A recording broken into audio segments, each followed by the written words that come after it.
ॐ भूर्भुवस्वः तत्सवितुर्वरेण्यं भर्गो देवस्य धीमहि धियो यो नः प्रचोदयात्। त्र्यम्बकं यजामहे सुगन्धिं पुष्टिवर्धनम् उर्वारुकमिव बन्धनात् मृत्योर्मुच्येमामृतात्।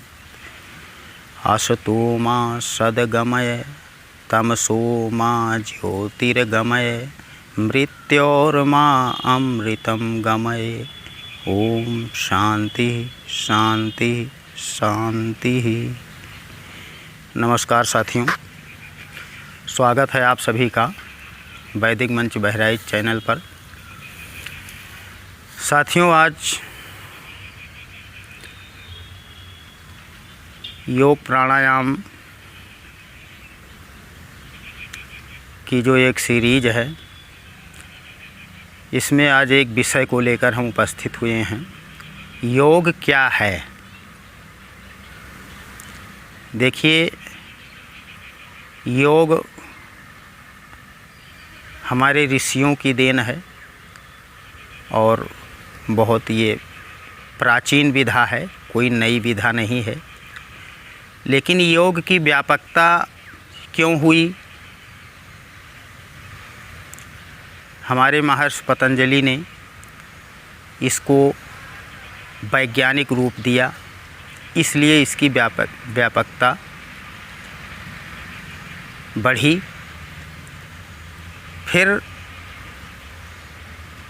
हमारे शास्त्रों में, योग दर्शन में जो व्याख्या है योग क्या है, तो देखिए, योगश्चित्त वृत्ति निरोधः, ये योग दर्शन की परिभाषा है कि चित्त वृत्तियों का निरोध ही योग है। फिर कहीं देखने को मिलता है योगः कर्मस् कौशलम, कर्म की कुशलता ही योग है। फिर कहीं इसकी व्याख्या मिलती है समत्वम योग उच्यते, मतलब जो सम हो। जैसे सम का मतलब, सम का पर्याय एक और कह सकते हैं आप संतुलन, बैलेंस। मतलब संतुलन का जीवन में बहुत महत्व है और योग से हमारे जीवन में संतुलन आता है।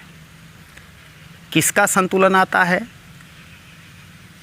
वात पित्त कफ का।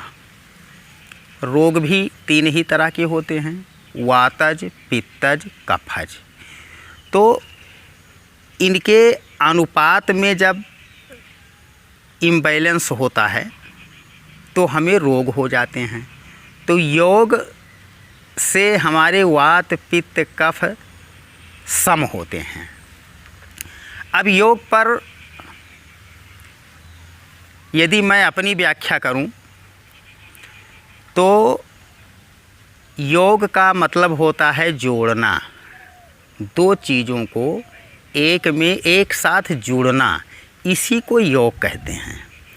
और मैं थोड़ा और गहरी बात में अगर इसको परिभाषित करूं, इसका अर्थ रखूं आप लोगों के सामने, तो योग का मतलब होता है दो चीज़ों का जुड़ना, और हम योग के ही परिणाम हैं। कुछ अंश माता के, कुछ अंश पिता के, ये दोनों जब एक में जुड़े तो उससे हमारे शरीर का निर्माण हुआ। तो हमारी अपनी तो यही परिभाषा है कि हम योग के ही उत्पाद हैं।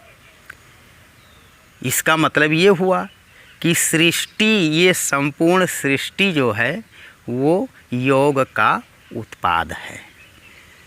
अब वो चाहे प्राण का प्रणव से जुड़ना हो, या व्यक्ति का व्यक्ति से जुड़ना हो, या आत्मा का परमात्मा से मिलन हो, तो इसी को योग कहते हैं। अब इसकी इसको वैज्ञानिक रूप देने वाले महर्षि पतंजलि ने योग के 8 अंगों का वर्णन किया है, जिसमें यम, नियम, आसन, प्राणायाम, प्रत्याहार, धारणा, ध्यान, समाधि, ये 8 हैं। और इन्हीं को साथियों अष्टांग योग कहते हैं, जिसमें देखिए यम और नियम, ये बिल्कुल समझिए कि योग के आधार हैं। ये योग के, मान लिया कोई मकान है तो ये उसके नींव के ईंट हैं, यम और नियम।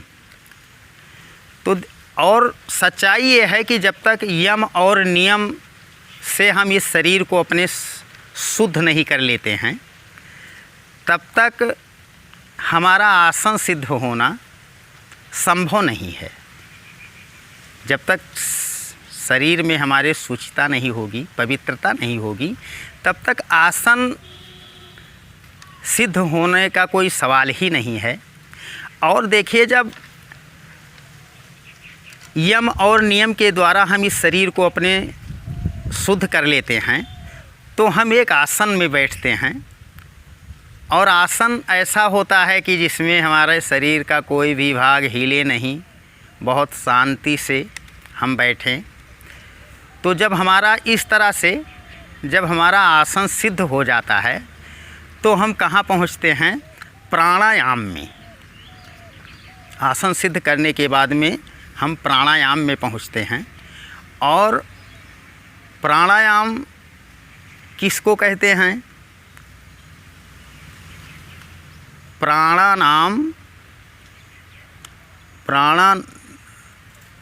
प्राणायाम का मतलब हुआ कि प्राण की, प्राणायाम आयामः इति प्राणायामः, मतलब हमारे प्राण की शक्ति को ये बढ़ा देता है।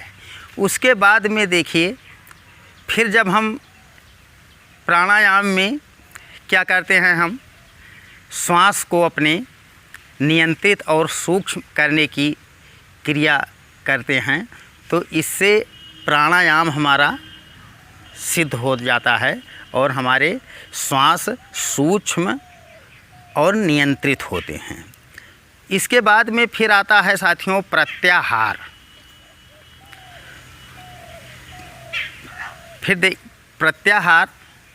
फिर देखिए, प्रत्याहार के बाद में आता है धारणा। तो धारणा का विस्तार रूप, जब धारणा विस्तार रूप ले लेती है, बड़ा रूप धारणा ले लेती है, तो उससे ध्यान हमारा लगने लगता है। और जब ध्यान हमारा विस्तार रूप लेता है, तो समाधि लगने लगती है। और साथियों, योग का जो उद्देश्य है वो समाधि तक की यात्रा है, न कि बीमारियों को दूर करना। ये तो एक समझिए कि बहुत छोटी चीज़ है। योग से बीमारियों को दूर करना ये बहुत छोटी चीज़ है। और बड़ी चीज़ क्या है कि योग की यात्रा जो है वो समाधि तक समाधि पर पहुंचकर समाप्त होती है। तो योग का उद्देश्य समाधि ही है, न कि बीमारियों को दूर करना या शरीर को स्वस्थ करना। वो तो हम यम नियम का पालन जैसे ही करने लगेंगे तो अपने आप शरीर हमारा शुद्ध हो जाएगा। प्राणायाम से शरीर हमारा शुद्ध हो जाएगा, उसके लिए हमें कोई ज़रूरत ही नहीं है। तो साथियों, अब विचार ये उठता है कि आखिर योग का जनक कौन है? पतंजलि ने तो कपिल मुनि का जो सांख्य दर्शन है उसी का आधार लेकर वैज्ञानिक रूप इसको दिया है। तो साथियों, योग के जो जनक हैं वो कपिल मुनि हैं और इसका दर्शन सांख्य योग है। तो साथियों, ये रहा योग का संक्षिप्त परिचय। और इसी तरह अगले वीडियो में आपसे पुनः मुलाकात होगी। तब तक के लिए नमस्कार।